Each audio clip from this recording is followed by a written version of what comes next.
Gaza ai làm răng lá vàng trong chừng tham bên màu oanh cười lan về lan cơi xem ru môn này bên kia bang medvan ở tỉnh Blola khắp in nít này cái ngầm đá hàng lấy lê vợ về cờ lại tiếp duyên ra này lại lùm núi chạm cần lấy quý bong kèm chuyện đậm chả nhiều vừa nhầm bát vừa có bí bang lấy tiếp rõ mã lấy trong hàng lấy sun ngăn lấy trong hàng lấy tích cha hàng lần chạm cần giờ nó được và ta bố này nhầm bát lại ta bố hết lấy này bố mò bố lấy ngạ cái nhu lấy này lại cái nhu ngạ cái nhu bù giờ nó để cái new này mình học ác pi bang pro mình đã về cái nạp buồn sang đó về ít krem xem lăng grab remong grab lệ pi bang mình đã mày tôi xem từ pul mà pro cái nạp buồn sang ta lệ tôi xem grab remong keng bu keng ít lăng keng ít học pien cái pro rút cái nạp giờ nó net lại rút nạp pi bang pro mình đã về ít bu thầu lâu lệ ít thầu răng lệ ít thầu căn lần trả Việt Nam như chập suối mà hàng phùng rồi như pú lệ hàng nạp buồn sang phải là ta pú giữa nó đã này lại nhiều mít mai cái nào đẹp là ta như tự chọn bình bổ đáo như chăm piêng bình tôi khâu hoặc lại kể cả đẹp hiện nằm nuôi giữa nó mời về mượn video cợt lại bề nắp đây cợt lại bề lon này lại video như giáp VOA hàng tem đặt này. Doanh nghiệp địa ốc giải thể ngừng kinh doanh tăng mạnh, còn số lập mới giảm sâu.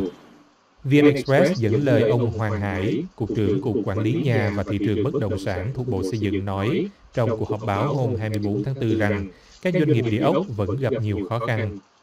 Tin cho hay số doanh nghiệp thành lập mới trong quý 1 giảm 63% so với cùng kỳ năm ngoái, còn số doanh nghiệp giải thể ngừng kinh doanh có thời hạn lần lượt tăng 30% và 61%. Theo báo điện tử trên, các sàn giao dịch địa ốc cũng chung cảnh ngộ khi 30-50% sàn phải đóng cửa, tạm dừng hoạt động so với quý trước. Số môi giới hoạt động cũng chỉ còn 30-40. Rồi bố lẽ có lại này mình vả, có lại đại VOA nó làm đa hàng lấy lê pi bằng cho kinh doanh địa ốc nó lại rằng trun. Giữa hàng lấy bố đi PRO lần trả của nó Cộng sản Việt Nam. Lê trưng hàng lấy như sun ngăn lưu cỡ mà chân trả ngăn rằng lưu đây. Sa đo đang lại cả nạp buồn sang nhiều bồ màu pro mão lên lần là ở pi vừa đã hàm tiếp lần trả Việt Nam lại tiếp bồi dưỡng tiếp hàng lấy kinh doanh mà pro công ty này công ty thì ô lại tiếp của nó Cộng sản Việt Nam lại lần trả như lại tiếp hàng duyên cho nông nghiệp giờ nó nhiều mạ lần nạp buồn sang chẳng tờ lấy ngạ du lịch lại từng thêm bạn nạp buồn sang đi tiếp lại giờ đã anh ấy đầu năm lần trả Việt Nam lại nhu tiếp hàng lấy trong trọt chăn nuôi lấy luôn tạm cần đừng riêng cái này ngại du lịch để đi lại nhú phá hủy pi dưới những cái ebo cho nó nhú ngại đập thì lại lệ tương nhầm ra có tại lại chỉ lan quạt gió điện năng lượng mặt trời xong lại nó nhiều chưa xây dựng lần chặt như bộ mẫu nhú ngại nó lại xây dựng ra lại nhiều pia lần chặt còn đôi dưới nó bộ mệt vả cái này này lại nhiều rẻ cái nhiều bộ rằng bộ địa lý địa chất lớn nào tôi xem cạn nó lại trình lần chặt Việt Nam lại nhiều màu lại cắt lại xịn le hàng lại quy bong ở lại pla của trò này đi đôi xong rồi lấy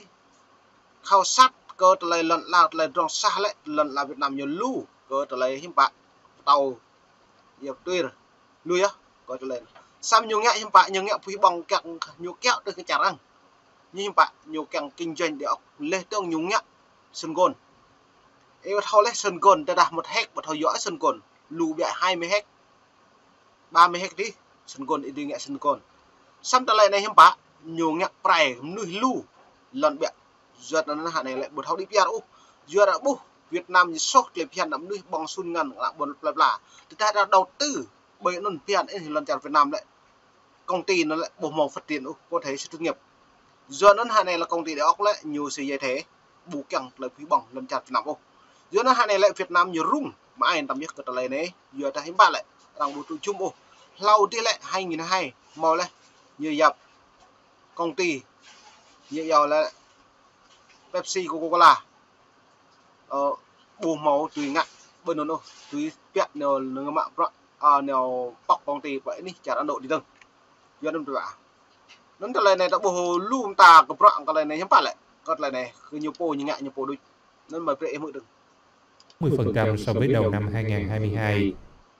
Theo Thông tấn xã Việt Nam, số lượng doanh nghiệp giải thể ngừng kinh doanh có thời hạn lần lượt là 341 doanh nghiệp và 1.816 doanh nghiệp so với cùng kỳ năm trước.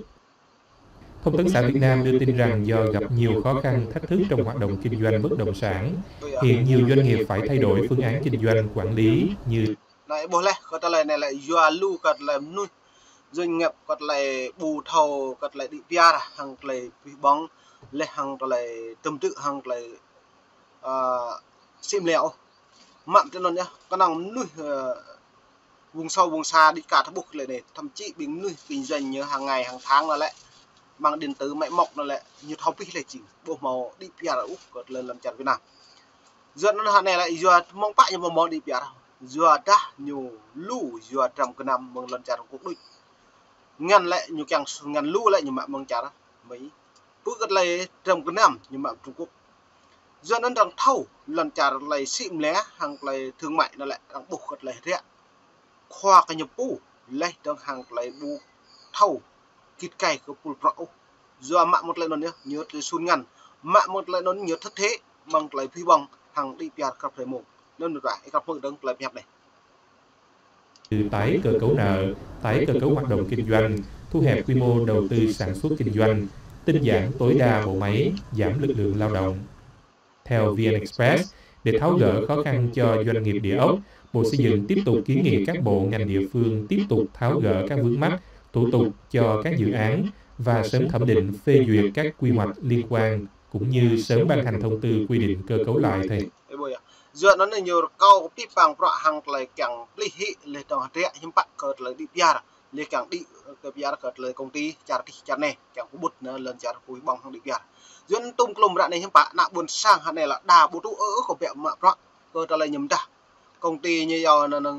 địa ốc này lại dựa hàng lút pol nuôi về lăng luôn pol nuôi mà cợt lại mà pro xóa có pol duyên nó nhiều pre xem xét lên đăng tôi toa thì xem lệ hiếm bạc mà pro càng hàng lại giữ lại cái cả lấy tương hàng lại con na cái nhập u lấy nơi hiếm bạc rồi lấy tu chia còn lần chặt cái nhập u này nó gặp ở tương lại đa này hàng trả nợ. Công an Việt Nam vừa bắt giữ 65 người khi mở rộng điều tra vụ án vận chuyển ma túy trái phép xuyên quốc gia liên quan đến 4 tiếp viên của hãng hàng không quốc gia Vietnam Airlines từng bị bắt giam rồi được thả vào tháng trước, theo truyền thông trong nước. Những vụ bắt giữ diễn ra hơn một tháng sau khi nhóm tiếp viên bị Cục Hải quan Thành phố Hồ Chí Minh phát hiện vận chuyển hơn 11 kg ma túy trong các túi hàng xách tay mà họ khai là xách hộ cho một người ở Pháp với tiền công hơn 10 triệu đồng. Công an Thành phố Hồ Chí Minh đã khởi tố. Boleh mau 50 cho rằng một khởi tố còn mà bình mà pro le pa cho bình nuôi tiếp viên hàng không. Giờ ta như dạ piat là ma túy mèo lúc kỹ piat cái này anh đi lần chặt Việt Nam tiêu thụ lần chặt Việt Nam. Giờ nó lần chặt Việt Nam làm rồi mèo lúc kỹ đó lại đang phát hiện anh nhà lau cái lần lúa lau còn lại. Giờ những bạn lại đủ nhiều giáp chỉ lên để par at tùy lọt ma túy mà phát hiện giờ như vậy giờ nó trình ra lại rằng đi màu 50 cho này tiếp tay với tí nhủ lên màu pa cho tiếp viên hàng không túi lại mà giờ là bình dạ tiếp viên hàng không nó đặt nên nó lại giờ nhiều màu mà mị má nhận độ bằng đáng nhà nước lên nó tìm lại nó tại đang xem cái lệ rằng đặc xem mông nịp nắp đưa ra hiếm bại nhiên liệu có thể đang mắc về dây thế cơ tim pol mà bằng trung ương lệ trong bằng tổ chức cơ cấu lệ trong bằng pol dạ bằng chuyên bày đây này nó rằng tôi xem tôi toa này nó gặp được tố 22 vụ và 65 bị can, đồng thời thu giữ gần 50 kg ma túy tổng hợp các loại cùng 2 khẩu súng và nhiều tang vật các loại, truyền thông trong nước đưa tin. Trong các túi hàng mà các tiếp viên khai là vận chuyển hộ về Việt Nam qua sân bay Tân Sơn Nhất ngày 16 tháng 3, nhà chức trách tìm thấy thuốc lắc và ma túy tổng hợp giấu trong các tuyếp kem đánh răng và chai nước súc miệng. Các tiếp viên này bị bắt giam ngay tại sân bay cùng ngày, nhưng được thả sau khoảng một tuần, vì nhà chức trách nói họ không có đủ căn cứ để truy cứu trách nhiệm hình sự các tiếp viên này. Khi mở rộng điều tra, Công an Thành phố Hồ Chí Minh xác định thêm 6 chuyến hàng chứa ma túy tổng hợp các loại do cùng một đối tượng người Việt Nam lưu trú tại Pháp sử dụng thủ đoạn cất giấu trong các tuyếp kem đánh răng. Boleh kepipang kelai này mệt vả nhiều đa hàng kelai này con Việt Nam như rung ai cái lấy sim le lệ tông lại chuyên bay lệ tu lũ ní chả còn yang prai cái lần chặt cái như phố vật binh pol từ nhiều xuân ngắn mà một lại xuân ngắn nhá nhiều tìm ta thao mà lệ mà tùy lọt mà liền hàng không sama pi bang rang thau nhiều lại pi nhiều tiếp tay rang cái nhiều lại giờ nên ta cặp lăng cật lại trúc lại rung răng lần chặt Việt Nam mường nịp nạp nhiều dịch lực gần hay muốn được Việt vả mẹ pi bang bắp nhẹ mồm nhật mông đang mẹ đung này lau pi mông lại đi cả níu cầm chiếc đuôi pi bang ta bạn đi bắp lại đi khắp lăng lại sạc mẹ đi pi bang